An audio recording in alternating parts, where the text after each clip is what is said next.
नमस्कार दोस्तों, आज हम एनसीईआरटी क्लास 11 की हिस्ट्री का चैप्टर 6 पढ़ रहे हैं। आज ये 6 चैप्टर कंप्लीट कर लेंगे हम। तो चलो दोस्तों शुरू करते हैं। 19वीं सदी में अमेरिका के भूदृश्य में ज़बरदस्त बदलाव आई। ज़मीन के प्रति यूरोपीय लोगों का रवैया मूल निवासियों से अलग था। ब्रिटेन और फ्रांस से आए कुछ प्रवासी ऐसे थे जो छोटे बड़े होने के कारण पिता की संपत्ति के उत्तराधिकार नहीं बन सकते थे और इसी वजह से अमेरिका में ज़मीन के मालिक बनना चाहते थे। बाद में जर्मनी, स्वीडन और इटली जैसे मुल्कों से ऐसे अप्रवासी उमड़ पड़े जिनकी ज़मीनें बड़े किसानों के हाथ चली गई थी और वे ऐसी ज़मीन चाहते थे जिसे अपना कह सके। पोलैंड से आए लोगों को प्रेरी चारागाहों में काम करना अच्छा लगता था, जो उन्हें अपने घरों के स्टेपीज घास के मैदानों की याद दिलाते थे और यहाँ बहुत कम कीमत पर बड़ी संपत्तियाँ खरीद पाना उन्हें बहुत रास आ रहा था। उन्होंने ज़मीन की सफाई की और खेती का विकास किया। उन्होंने ऐसी फसलें धान और कपास उगाई जो यूरोप में नहीं उगाई जा सकती थी और इसलिए वहाँ उन्हें ऊंचे मुनाफे पर बेचा जा सकता था। अपने विस्तृत खेतों को जंगली जानवरों, भेड़ियों और पहाड़ी शेरों से बचाने के लिए उन्होंने शिकार कोलोराडो का एक पशु फार्म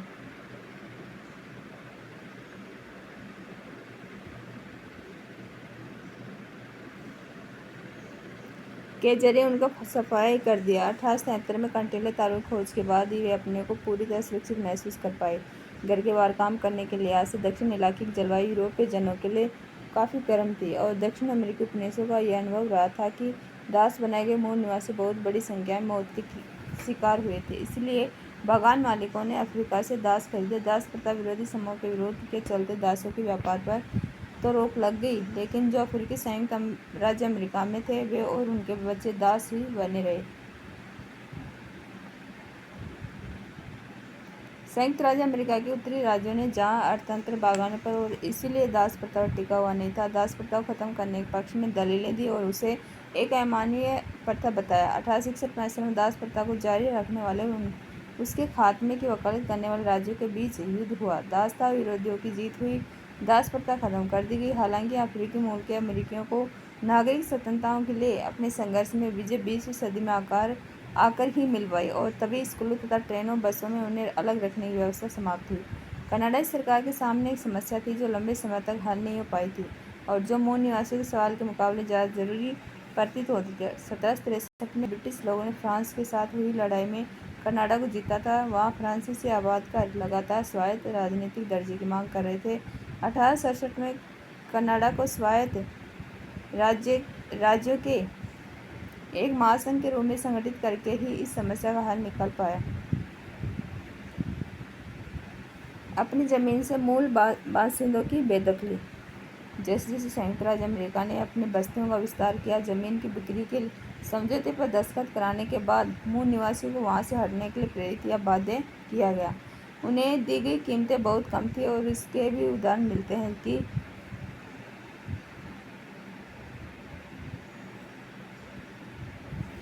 अमेरिकी और संयुक्त राज्य अमेरिका में रहने वाले यूरोपीय लोगों के लिए प्रतिस्पर्धी ने धोखे से उनसे ज़्यादा ज़मीन ले लिया। पैसा देने के मामले में वायदा खिलाफी की। उच्च अधिकारी मूल बासिंदों की बेदखली को गलत नहीं मानते थे। यह जॉर्जिया के एक प्रकरण में देखा जा सकता है कि जॉर्जिया संयुक्त राज्य अमेरिका का एक राज्य है। यहाँ के अधिकारियों की दलील थी कि चिरोकी कबीला राज्य कानून से शामिल तो होता है, लेकिन वे नागरिक अधिकारों का उपयोग नहीं कर सकते। ध्यान देने की बात है कि मूल निवासियों में से चिरोकी ही ऐसे थे जिन्होंने अंग्रेजी सीखने और अमेरिकी जीवन शैली को समझने की सबसे ज़्यादा कोशिश की थी और तब भी उन्हें नागरिक अधिकार नहीं दिए गए।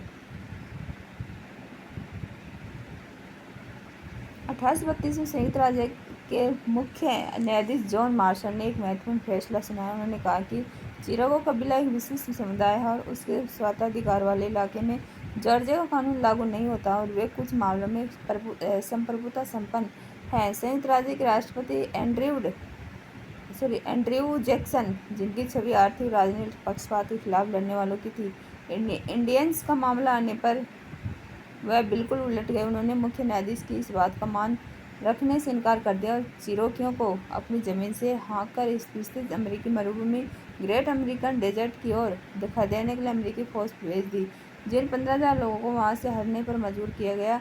उनमें से एक चौथाई अपने आंसुओं की राह ट्रेल ऑफ ट्रीज के सफर में ही मर खप गए।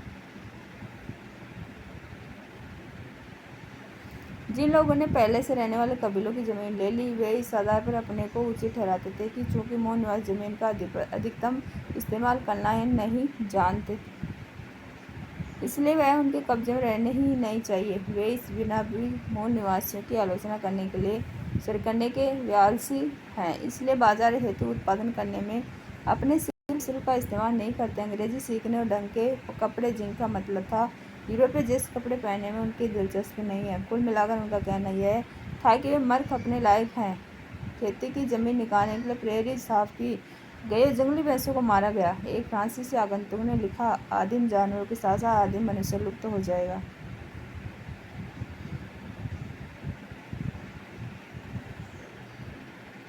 इस बीच मूल निवासी पश्चिम की ओर धकेल दिए गए थे। उन्हें स्थायी तौर पर अपनी ज़मीन दे दी गई थी, लेकिन अक्सर उन्हें इस जगह से भी बेदखल होना पड़ता जब उनकी ज़मीन के अंदर सीसा, सोना या तेल जैसे खनिज के होने का पता चलता। प्राय कई समूहों को मूलतः किसी एक कब्जे वाली ज़मीन में ही साझा करने के लिए बाध्य किया जाता, जिससे उनके बीच झगड़े हो जाते थे। मूल निवासी छोटे इलाकों में कैद कर दिए गए थे,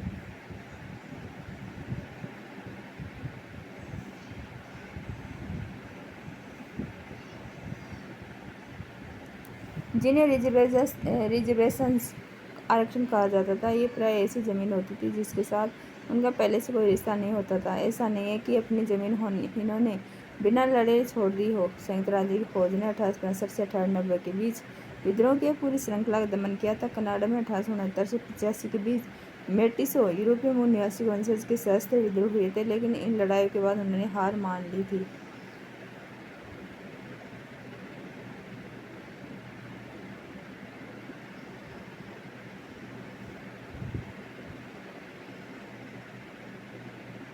मानवशास्त्र ये महत्वपूर्ण है कि इसी समय 1840 दशक से उत्तरी अमेरिका में मानवशास्त्र विषय, जो कि फ्रांस में विकसित हुआ था, की शुरुआत हुई। यह शुरुआत स्थानीय आदिम समुदाय और यूरोप के सभ्य समुदाय के बीच के अंतर के अध्ययन के लिए हुई थी।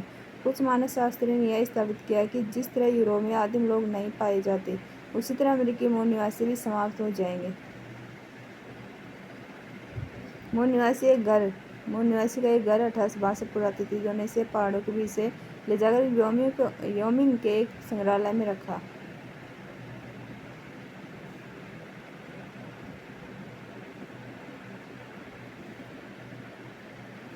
गोल्ड रश और उद्योगों की वृद्धि। यह उम्मीद हमेशा से की जाती थी कि उत्तरी अमेरिका में धरती के नीचे सोना है। 1840 संयुक्त राज्य अमेरिका के कैलिफोर्निया में सोने के कुछ चिन्ह मिले, इसने गोल्ड रश को जन्म दिया। यह उस आपाधापी का नाम है जिसमें हजारों की संख्या में आतुर यूरोपीय लोग चुटकियों में अपनी तकदीर संवार लेने की उम्मीद में अमेरिका पहुंचे। इसके चलते पूरे माध्यमी रेलवे लाइनों का निर्माण हुआ, जिसके लिए हजारों चीनी श्रमिकों की नियुक्ति हुई। संयुक्त राज्य अमेरिका रेलवे का काम 1870 में पूरा हुआ।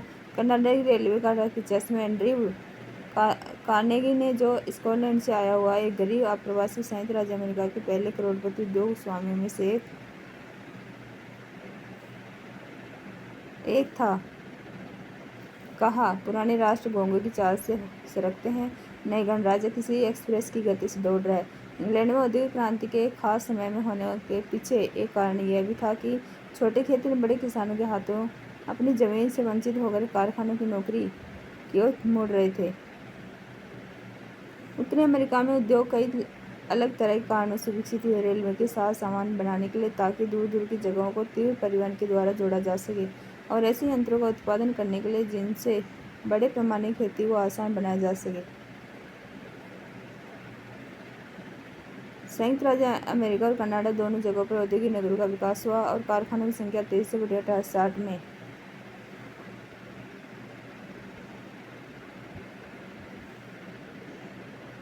में संयुक्त राज्य अमेरिका का अर्थतंत्र अविकसित अवस्था में था। 1890 में दुनिया की अग्रणी औद्योगिक शक्ति बन चुका था। बड़े पैमाने की खेती का भी विस्तार हुआ। बड़े बड़े इलाके साफ किए गए और खेतों के रूप में उनके टुकड़े किए गए। 1890 तक आते आते जंगली भैंसों का लगभग पूरी तरह उन्मूलन किया जा चुका था, और इस तरह शिकार वाली वह जीवनचर्या भी समाप्त हुई जिसे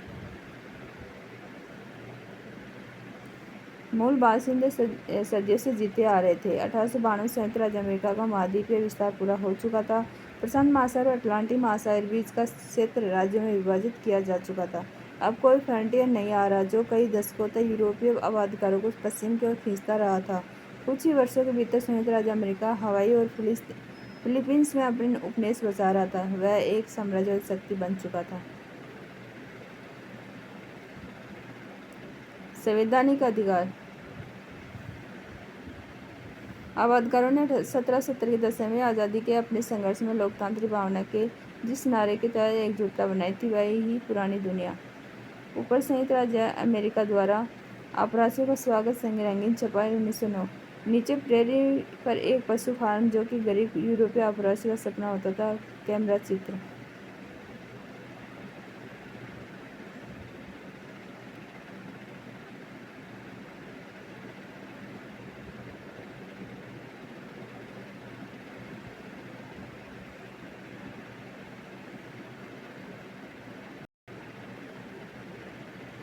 कि राजशाही और अभिजात तंत्र के खिलाफ संयुक्त राज्य अमेरिका की पहचान उनके लिए यह भी अहम था कि उनके संविधान में व्यक्ति के संपत्ति के अधिकार को शामिल किया गया, जिसे रद्द करने की छूट राज्य को नहीं थी। लेकिन लोकतांत्रिक अधिकार, राष्ट्रपति और कांग्रेस के प्रतिनिधियों के चुनाव में वोट देने का अधिकार को और संपत्ति का अधिकार दोनों सिर्फ गोरे लोगों के लिए थे। एक कनाडाई मूल निवासी डेनियल पोल ने 2000 में इस ओर ध्यान खींचा कि अमेरिकी स्वाधीनता संग्राम और फ्रांसीसी क्रांति के समय लोकतंत्र के पक्ष में आवाज़ बुलंद करने वाले थॉमस पाइन ने समाज का संगठन करने के लिए इंडियंस का इस्तेमाल एक मॉडल के तौर पर किया था। इसके आधार पर उसने दलील दी कि अमेरिकी मूल निवासियों ने मिसाल बनकर यूरोपीय लंबे लोकतंत्रों और मुख्य आंदोलन के बीच बोए थे।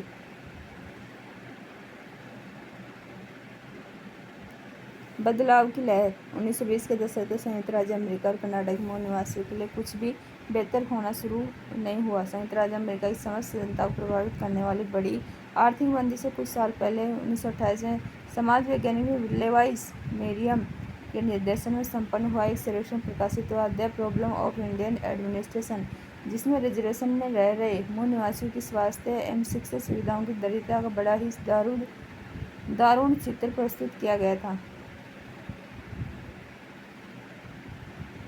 गोरे अमेरिकियों के मन में उन मूल निवासियों के प्रति सहानुभूति जागी जिन्हें अपनी संस्कृति को पूरा निभाने से रोका जाता था, साथ ही साथ नागरिकता के लाभों से भी वंचित रखा जाता था। इसने संयुक्त राज्य अमेरिका में एक युगांतकारी कानून को जन्म दिया, 1934 का इंडियन रीऑर्गेनाइजेशन एक्ट, जिसके द्वारा रिजर्वेशन में मूल निवासियों को जमीन खरीदने और ऋण लेने का अधिकार हासिल हुआ। 1950-60 के दशकों में संयुक्त राज्य और कनाडा की सरकारों ने मूल बासिंदों के लिए किए गए विशेष प्रावधानों को खत्म करने पर इस उम्मीद से विचार किया कि इससे वे मुख्य धारा में शामिल होंगे अर्थात वे यूरोपीय संस्कृति को अपनाएंगे, लेकिन मूल बासिंदे ऐसा नहीं चाहते थे। 1954 में अनेक मूल निवासियों ने अपने द्वारा तैयार किए गए डिक्लेरेशन ऑफ इंडियन राइट्स में इस शर्त के साथ संयुक्त राज्य अमेरिका की नागरिकता स्वीकार की, उनके रिजर्वेशन वापस नहीं लिए जाएंगे और उनकी परंपराओं को में दखल अंदाजी नहीं की जाएगी। कुछ ऐसी चीज़ें कनाडा में भी हुई। 1969 में सरकार ने घोषणा की कि वह आदिवासी अधिकारों को मान्यता नहीं देगी। मूल निवासियों ने सुसंगठित तरीके से इसका विरोध करते हुए धरना प्रदर्शनों और वाद विवादों की एक पूरी श्रृंखला आयोजित की। 1982 में एक संवैधानिक धारा के तहत मूल निवासियों के मौजूदा आदिवासी अधिकारों समझौता आधारित अधिकारों को स्वीकृत मिलने तक यह सवाल हल नहीं हो पाया, परंतु इन अधिकारों की बारीकियों के बारे में बहुत से फैसले बाकी हैं। पर अब यह बहुत साफ है कि दोनों मुल्कों के मूल निवासी ने 18वीं सदी के मुकाबले अपनी संख्या बहुत कम हो जाने के बावजूद अपनी संस्कृति को निभाने के अपने अधिकारों को लेकर पुरजोर दावेदारी की, और ख़ास तौर से कनाडा में अपने पवित्र भूमि पर अधिकार की भी दावेदारी की है। ऐसी दावेदारी 1880 के दशक में उनके पुरखे नहीं कर सकते थे।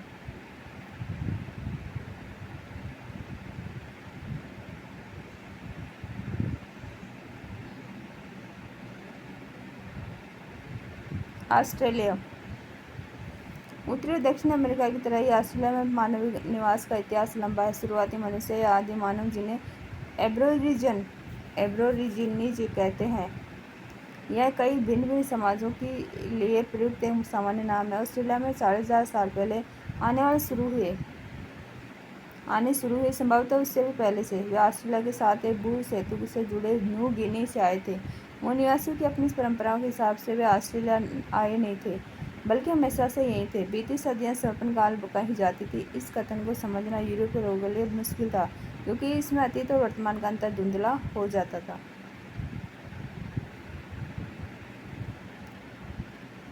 18वीं सदी के आखिरी दौर में ऑस्ट्रेलिया में मूल निवासियों के 350 से 750 तक समुदाय थे। हर समुदाय की अपनी भाषा थी। इनमें से 200 भाषाएं आज भी बोली जाती हैं। देशी लोगों का एक और विशाल समूह उत्तर में रहता है। इसे टोरस स्ट्रेट टापुवासी कहते हैं। एबोरिजिनी शब्द इनके लिए इस्तेमाल नहीं होता था, क्योंकि यह माना जाता है कि वे कहीं और से आए हैं और एक अलग नस्ल के। 2005 में कुल मिलाकर वे ऑस्ट्रेलिया की आबादी का 2.4% हिस्सा थे। ऑस्ट्रेलिया की आबादी बहुत छितराई हुई है और आज भी वहाँ के ज़्यादातर शहर समुद्र तट के साथ साथ बसे हैं, जहाँ 1770 में ब्रिटिश लोग पहली बार पहुँचे थे, क्योंकि बीच का इलाका शुष्क मरुभूमि है। यूरोपियों का ऑस्ट्रेलिया पहुँचना। 1606 में डच यात्रियों ने ऑस्ट्रेलिया को देखा। 1642 में तास्मान इस टापू पर पहुँचा। बाद में टापू का नाम तस्मानिया रखा गया। 1770 जेम्स कुक बॉटनी खाड़ी पहुँचता है, जिसका नामकरण हुआ न्यू साउथ वेल्स। 1788 ब्रिटेन के दंडितों की बस्ती बनाई गई। सिडनी की स्थापना हुई। ये देखो, ये ऑस्ट्रेलिया का मैप है। ये न्यूजीलैंड, ये प्रशांत महासागर, ये हिंद महासागर, ये डार्विन, ये ऑस्ट्रेलिया है। ये पर्थ, ये न्यू साउथ वेल्स, एडिलेड दक्षिण महासागर, तस्मानिया, मेलबोर्न, सिडनी, कैनबरा।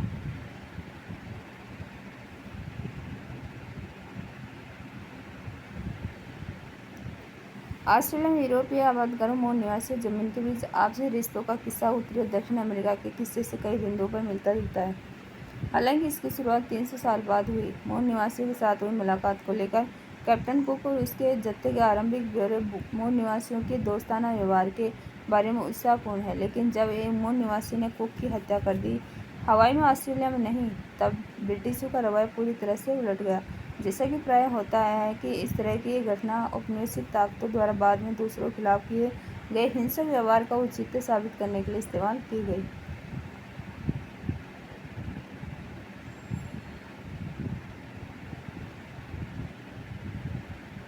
यूरोपीय लोगों के आगमन को सभी मूल बासिंदों ने खतरे की तरह नहीं देखा। वह यह अनुमान नहीं लगा पाए कि 19वीं और 20वीं सदी के दरमियान कीटाणु के असर से अपनी जमीनें खोने के चलते और आबादकारों के साथ हुई लड़ाइयों में लगभग 90% मूल बासिंदों को अपनी जान गंवानी पड़ेगी।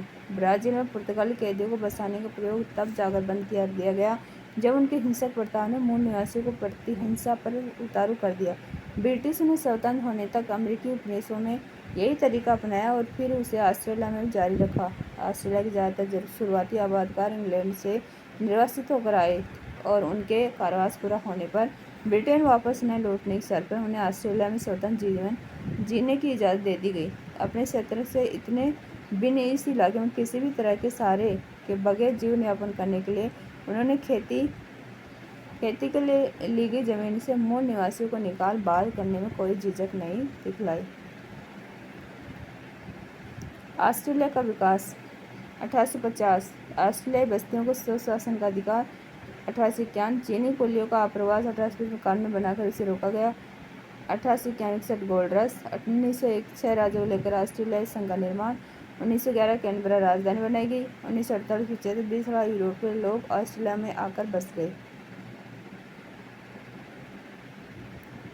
यूरोपीय बस्तियों के तहत ऑस्ट्रेलिया का आर्थिक विकास अमेरिका जितना भिन्नतापूर्ण नहीं था। भेड़ों के विशाल फार्म, खाने और इसके पश्चात मदिरा बनाने हेतु अंगूर के बाग और गेहूं की खेती लंबी अवधि में और काफ़ी परिश्रम से विकसित हो पाई। उन्होंने ऑस्ट्रेलिया की संपन्नता की बुनियाद तैयार की। अब राज्यों को मिलाया गया और जब राज्यों को मिलाया गया और 1911 में ऑस्ट्रेलिया की राजधानी बनाने की योजना चल रही थी, तब उसके लिए वुलविल्ट गोल्ड नाम का सुझाव दिया गया था। अंततः उसका नाम कैनबरा रखा गया, जो एक स्थानीय शब्द कैनबरा से बना है, जिसका अर्थ है सभा स्थल। कुछ मूल निवासी ऐसे सख्त हालात में खेती में काम करते थे कि उसका दासप्रथा से अंतर बहुत कम था। बाद में चीनी आप्रवासियों ने सस्ता श्रम मुहैया कराया, जैसा कि कैलिफोर्निया में हुआ था, लेकिन गैर गोरों पर बढ़ती हुई निर्भरता से जन्मी घबराहट घबराहट के चलते दोनों देशों की सरकार ने चीनी प्रयासों पर प्रतिबंधित कर दिया। 1974 लोगों के मन में यह घर कर गया था कि दक्षिण एशिया और दक्षिण पूर्व एशिया के गहरी रंगत वाले लोग बड़ी तादाद में ऑस्ट्रेलिया आ सकते हैं और इसीलिए गैर गोरों को बाहर रखने के लिए सरकार ने एक नीति अपनाई।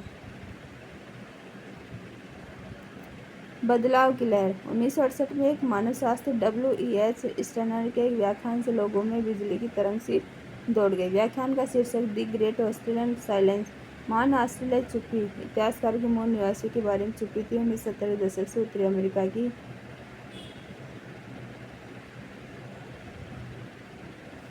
तरह ही यहाँ भी मूल निवासियों को एक नए रूप में समझने की चाहत जाग चुकी थी। उन्हें मानव शास्त्रीय जिज्ञासाओं के रूप में नहीं बल्कि विशिष्ट संस्कृति वाले समुदाय के रूप में, प्रकृति और जलवायु को समझने की विशिष्ट पद्धतियों के रूप में समझना था। उन्हें ऐसे समुदाय के रूप में समझना था जिनके पास अपनी कथा, कपड़ा साजी, चित्रकारी, हस्तशिल्प के कौशल का विशाल भंडार था और वह भंडार सराहनीय, आदर तथा अभिलेखन के योग्य था।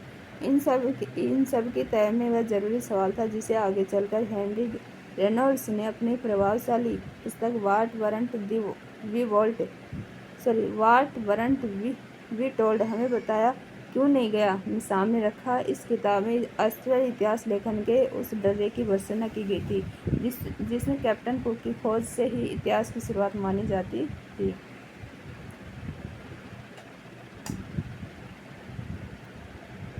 इसके बाद से मूल निवासियों की संस्कृति का अध्ययन करने के लिए विश्वविद्यालय विभाग की स्थापना हुई।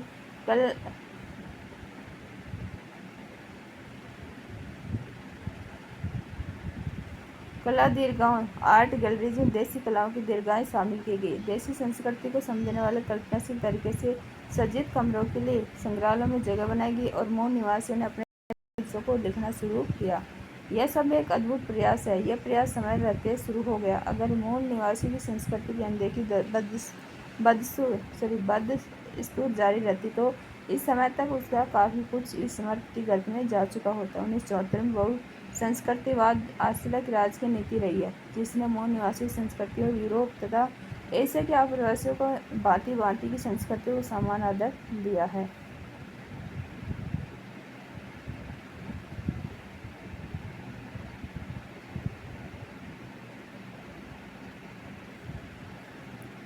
उन्नीस सौ 70 के दशक से जब संयुक्त राष्ट्र संघ और दूसरे अंतर्राष्ट्रीय एजेंसियों की बैठकों में मानवाधिकार शब्द सुनाई पड़ने लगा, ऑस्ट्रेलियाई जनता को यह एहसास हुआ कि संयुक्त राज्य अमेरिका, कनाडा, न्यूजीलैंड के विरुद्ध ऑस्ट्रेलिया में यूरोपीय लोगों द्वारा किए गए भूमि अधिग्रहण का औपचारिक बनाने के लिए मूल निवासियों के साथ कोई समझौता पत्र तैयार नहीं किया गया है। सरकार हमेशा से ऑस्ट्रेलिया की जमीन को टेरा न्यूलियस करती आई थी। इसका मतलब था जो किसी की नहीं है। इसके अलावा वहाँ अपने आदिवासी रिश्तेदारों से छीने गए मिश्रित रक्त वाले मूल निवासी यूरोपीय बच्चों का एक लंबा और यंत्रणापूर्ण इतिहास भी था। इन सवालों पर खड़े हुए आंदोलन के कारण तहकीकातें शुरू हुई और दो महत्वपूर्ण निर्णय लिए गए। एक, इस बात को मान्यता देना कि मूल निवासियों का जमीन के साथ जो कि उनके लिए पवित्र है, मजबूत ऐतिहासिक संबंध रहा है और इसका आदर किया जाना चाहिए। दो, पिछली गलतियों को धोया तो नहीं जा सकता, लेकिन गोरों रंग बिरंगे लोगों को अलग अलग रखने की कोशिश करके बच्चों के साथ जो अन्याय किया गया है उसके लिए सार्वजनिक रूप से माफ़ी मांगनी जानी चाहिए। 1974 गोरे ऑस्ट्रेलिया की नीति का खात्मा, एशियाई अप्रवासियों को प्रवेश की इजाज़त। 1992 ऑस्ट्रेलियाई हाई कोर्ट द्वारा माबो केस में टेरा न्यूलियस की कहानी अवैधता की घोषणा। 1970 के पहले से ज़मीन पर मूल निवासियों के दावों को मान्यता। 1995 आदिवासी और टोरस स्ट्रेट टापुवासी बच्चों को उनके परिवारों से अलग किए जाने के मामले में राष्ट्रीय जांच। 1999 1820 से 1970 के दशक के बीच गुम हुए बच्चों से माफ़ीनामे के तौर पर राष्ट्रीय समयाचना दिवस, ए नेशनल सॉरी डे, 26 मई। दोस्तों, आज हमारा 6 चैप्टर कंप्लीट होता है और एक चैप्टर बचता है, उसको कंप्लीट करते हैं और हमारी 11th क्लास की हिस्ट्री कंप्लीट हो जाएगी। तो जल्दी मिलते हैं। Thank you.